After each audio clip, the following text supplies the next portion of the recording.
Hey everybody, welcome back to another episode. So I'm home from my travels right now. Got to get caught up on some editing, and we're going to be doing some local trees for a little while here. And I am with Seattle Tree Care again, and we've got a special pig for you today. Look at this thing. This thing is gigantic. So I think Peter shot it. He's got that laser, you know, and was shooting about 160 feet, and I think he measured it close to 50 inches. This is a beautiful tree. It's a wonderful tree. The only thing more special than this tree is this building right next to it. This is a very special chapel in Seattle, and this tree is right next to it, and they are concerned about the roots damaging this historic building or any of those huge limbs falling down and breaking these super intricate glass panes. So this is a case where you have a beautiful, really healthy, really old tree, but the problem is that this building is even more precious, and there are like huge old trees everywhere. Look at all those. You never know this was right by Seattle. So this building is so delicate, and yeah, Peter's gonna show us this building actually. Look at these amazing stained glass windows. I mean, all original. This was built in 1910, and it just has the most amazing story. It was built in memory to Florence, kind of a young girl named Florence, who was the doctor's daughter who built this chapel. And he built it in her memory because unfortunately she was in Massachusetts and became really ill. And so he traveled out to help her because he was the doctor and it was his own daughter. And unfortunately, by the time he made it to the East Coast, she had unfortunately passed away. And it was just the most heartfelt story. Being a father myself, I just can't imagine the emotions of trying to save your own daughter and not being able to. And in her memory, this is what he built, and it's a real lasting testament to the love that he had for Florence. And yeah, take a look. It's just incredible inside.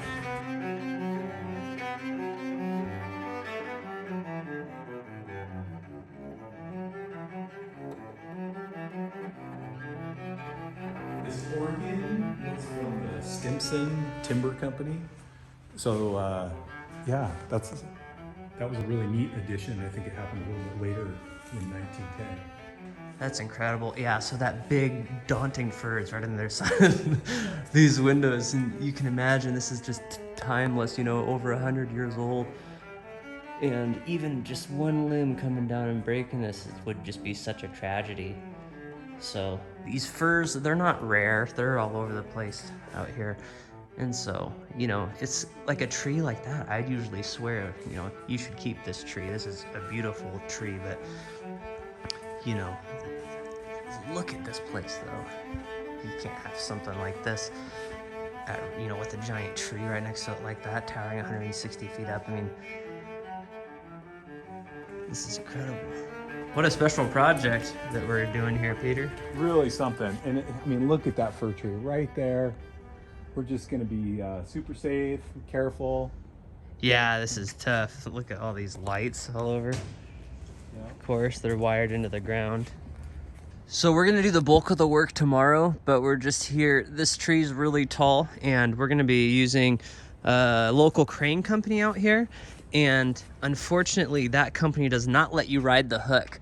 So I'm here the day before, and I'm actually going to climb to the top of this tree to set my rope, so that I can quickly ascend up there in the morning, so that we're not, you know, I'm not trying to hike all the way up there while the crane's just hanging out waiting for me, because that'll be kind of time consuming because this thing's gigantic. Yeah, what a huge tree. But yeah, it's one of those things, it's so inconvenient. They don't let you ride the hook. Every place is different. Peter's got his own crane, but how come we're not using your crane? How come we're using? You know, so our tip height is 125. We've lasered the tree at 160, and you know, it's a great way to get this crane project going, or getting it completed in one day by just coming in with a taller crane. Yeah, it's crazy just how inconvenient it is when you can't get over the top of the tree with the crane. I mean, it makes it so much faster if you can just get over the top of this thing. And this thing is super tall. Okay, here Yeah. we go. Yeah, Peter's filming me put on my gear. I've actually got some cool stuff. Like, Clogger sent me these pants. These are like denim chainsaw pants. They're really light. They weigh about as much as the Zeros. They've got this dorky art on the butt though. I don't really like having a bedazzled butt, but other than that, these pants are actually really cool so far. And I got August's harness that he gave me. Quite the loot on my last adventure out there. Look at that, I got the whole monkey beaver staff to sign it. I have not climbed with this harness yet. But look at the bridge. The bridge is adjustable. Whoa, look at that. So I guess it's really nice when you're like on SRT, which I'll actually do tomorrow when I go up it. You like suck it all the way in, I guess, for that. That's it. I really like these Buckingham things.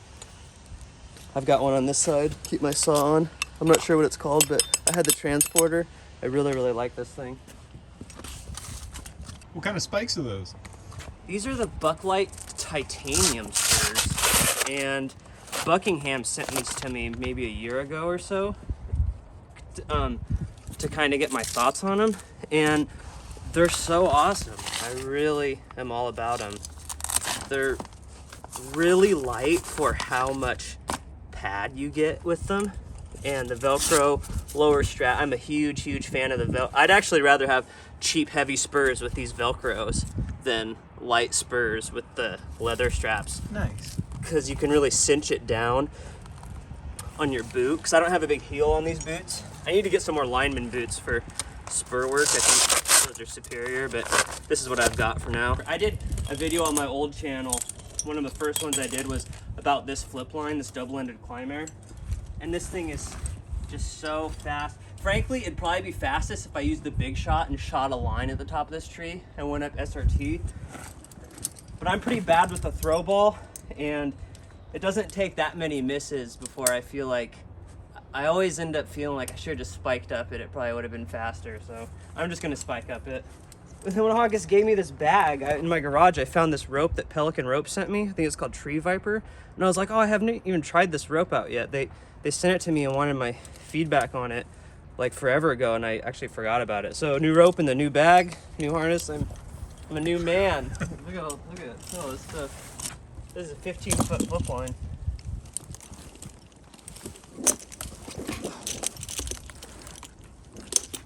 This thing's enormous. I can't even use that yet. Look how thick that bark is. Dude, that's like probably 10 inches of bark, man.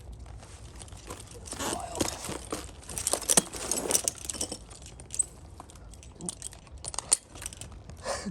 That's all on my flip line. Gotta make sure my harness is on right. Been good. All right.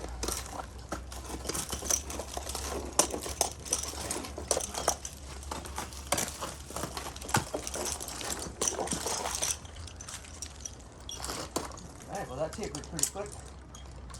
Alright. Nice. Here we go. Alright. Just another 150 feet to go. Yeah.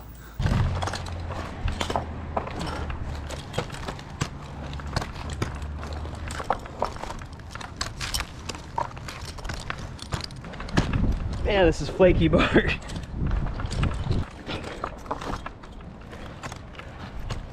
Oh wow. Man, it's pretty.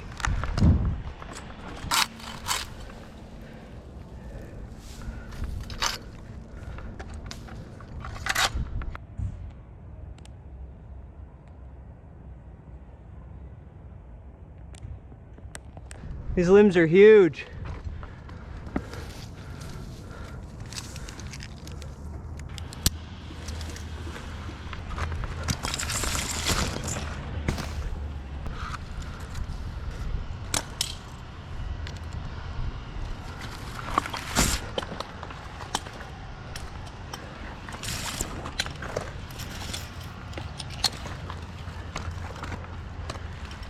Man, I hate it when they don't let you ride the hook. Dude, this fur is absolutely gigantic. Once I get up a little higher, it's really fast with my flip line because it's double-ended, but right now it's too big to use both ends.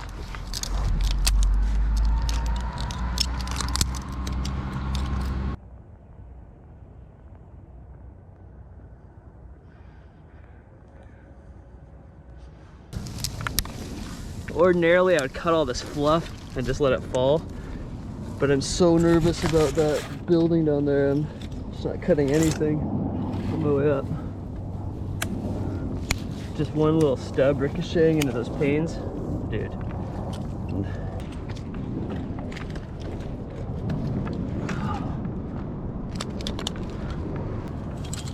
I really hate leaving stuff like this. That will kill you if you stand over here and gaff into this. Maybe not, maybe. Oh, man. I've got to throw a stub out. All clear. Okay, I'm gonna throw it in the driveway.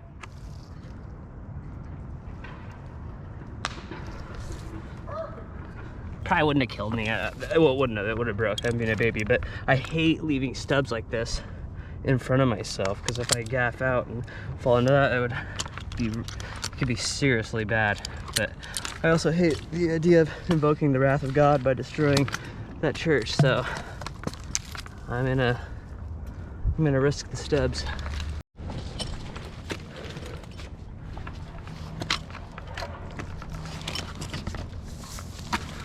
All this time climbing up here just because I can't ride the stinking ball. Like, this is so much safer scampering up some 160-foot tree, 160-foot piece of wood, whereas I could just clip into a gigantic piece of iron and put me at the top. It's so much safer doing it that way. But you get some guy in the office says it's too dangerous to ride a crane because people have fallen off them, and they don't let you ride them. It's not cool. All right, I'm done complaining. I'm actually having a lot of fun scampering up this guy.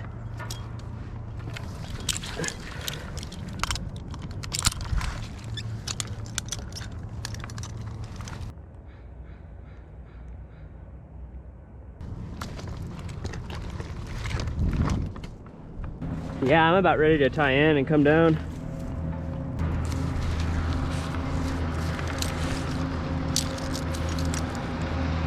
Just gonna go down the single line.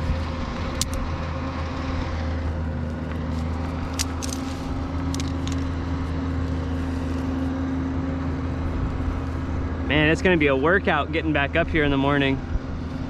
150 feet straight up. You know what? There are taller trees than this in every direction. That is so amazing. Even that grove right next to this, I think is a little taller. And those are downhill actually, aren't they? Those are downhill and I think they're a few feet taller. That's amazing. Head down. Dude, yeah. I guess so. Yeah, this is incredible. I'm gonna clip both ends of my flip line to itself so that sometimes this will snag on a branch on my way down and then come and smack me in the face. So just clip those there. All right, oh, it's a long ways down. Did you find that pouch? Yeah. And it's got like slings in it? Yeah, could I get that? Could you just clip it to my rope? I've just got these big hangers up here. I'm just gonna tie them to the branches up here. If I didn't have that church there, I would probably just cut them in half and toss them. But I'm really scared of hitting that church. I'm already up here. I was just telling Peter, if I didn't have that crazy, that crazy church under me, I would just grab onto this limb and just fish it out of here. But because I'm so scared of it, like, getting tangled up, you know, I'm just gonna use these slings I got from monkeybeaver.com, and I'm just gonna clip that around. You know what? It's actually not very secure. Like that, and this one too. I'm gonna clip these together. That way, when we're messing with this tomorrow, I don't have to worry about the crane bumping any branches and that falling. And I'm 90% sure that wouldn't hit the church, but that 10%, you know, it's like you don't want to say, like, if it were just somebody's house, I wouldn't mind hitting it with a branch, but at least if it were somebody's house and I bust off some shingles or something, you can replace it. But you you know, I wouldn't want to. You can't just replace chunks of that building. Dude, just one of these limbs would, dude, just demolish those panes. Actually, some pretty good sized hangers up here. Okay. These carabiners are really cool because they're not triple locking, but you just twist them and they open. So you have the extra security. It's not just a wire gate, but you don't have to fumble with the triple action double locking carabiners.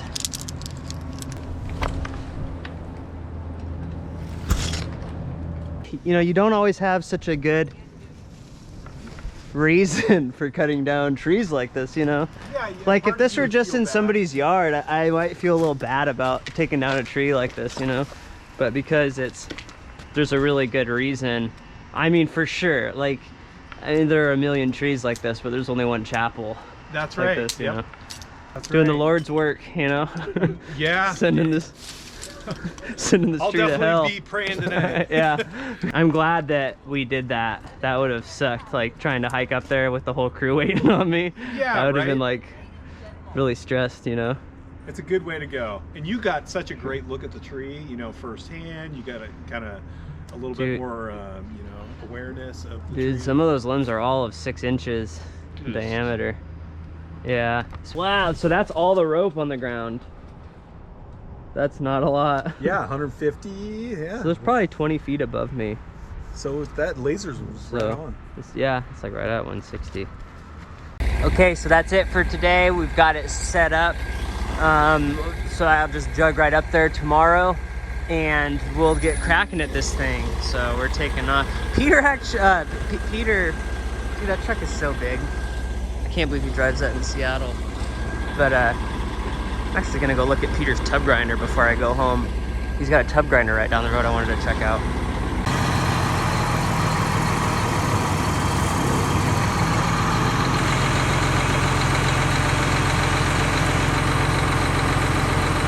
So here we are, we're at our Seattle Tree Care's very own tub grinder.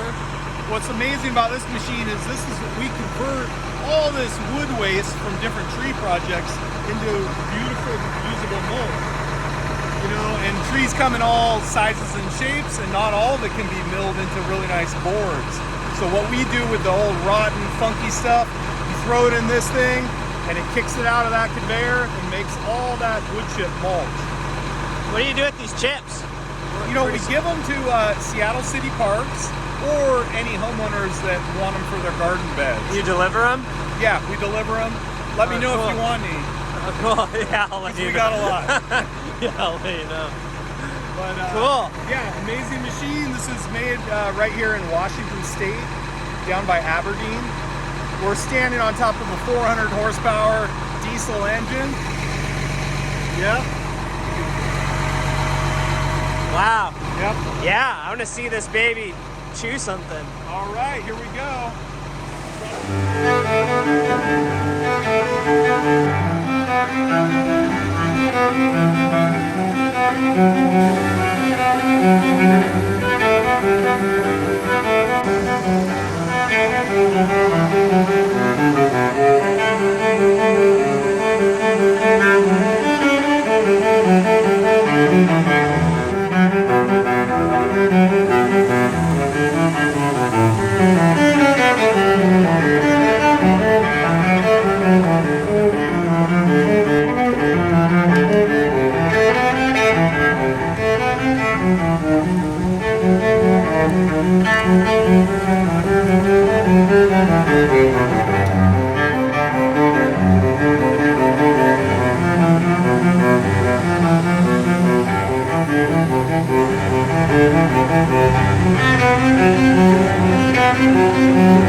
That's it. No more tub grinding.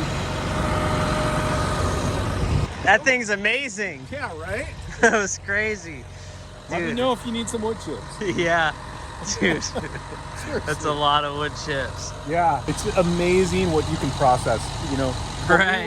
we were grinding a lot of kind of like smaller things, but what this does really well are large logs. Yeah. So like up to 6 foot diameter logs. Really? You can just throw them in there and yeah. Wow. That's like great for cottonwood and stuff that's just Totally. garbage anyways. Yeah, we come across a lot of poplar, cottonwood, Amazing. what have you, rotten maple. All right. Well, that's it for today. We'll be back bright and early to finish this tree up.